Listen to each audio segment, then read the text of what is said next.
Good morning বন্ধুরা, কেমন আছো তোমরা? আশা করি তোমরা ভালোই আছো, আর আমিও ভালোই আছি। তাই তো সকাল সকাল কাজ ধরে গেছি। তো বন্ধুরা, আজকে আমি চলে এসেছি ফুলের গাছ লাগাতে। 2 বছর হয়ে যাচ্ছে ফুলের গাছের যত্নই করি না গো। যা আমি ফুলের গাছের যত্ন করি, আমার বাড়ি থেকে মানে কি বলবো, সবাই ফুল নিয়ে যায়। যা ফুল হয় আমার ফুল দেখে সবাই লোভ করে। পুজোর জন্য নিয়ে যায় চেয়ে, আর অনেকে আবার চুরি করেও নিয়ে যায়। কিন্তু মানে কি বলবো, 2 বছর থেকে আমি ফুলের গাছের যত্নই করি না। তো আজকে কি মনটা হলো, কয়েকটা গাঁদা ফুলের ডাল লাগিয়েছি, যেটা হলুদ গাঁদা।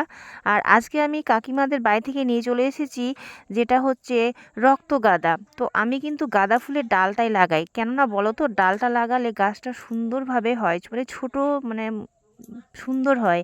আর যদি মানে গাছ লাগানো যায়, তাহলে সেই গাছটা অনেক লম্বা হয়ে যায়। তার জন্য আমি গাছ লাগাই না, আমি ডালে লাগাই। তো বলো, কারা কারা আমার মতো ফুলের গাছের যত্ন করো? তো আমি তো কি বলবো, যত্ন করা ছেড়েই দিয়েছি। আর ভালো লাগে না, বয়স হয়ে যাচ্ছে, বয়সের তালে তালে আর কোনো কিছুই করতে ইচ্ছা করে না। কিন্তু ভিডিও বানানোটা কিন্তু ছাড়তে পারছি না। ভিডিও বানানোটা একটা নেশা টাইপের হয়ে গেছে, মানে সেটাতে আর বয়সের কথা ভাবিই না। তো বন্ধুরা, বলো কেমন লাগলো আমার গাছ লাগানো। আর কারা কারা আমার মতো ফুলের গাছ লাগাতে পছন্দ করো, একটু জানাও। হ্যাঁ, আর ভিডিওটা ভালো লাগলে একটু লাইক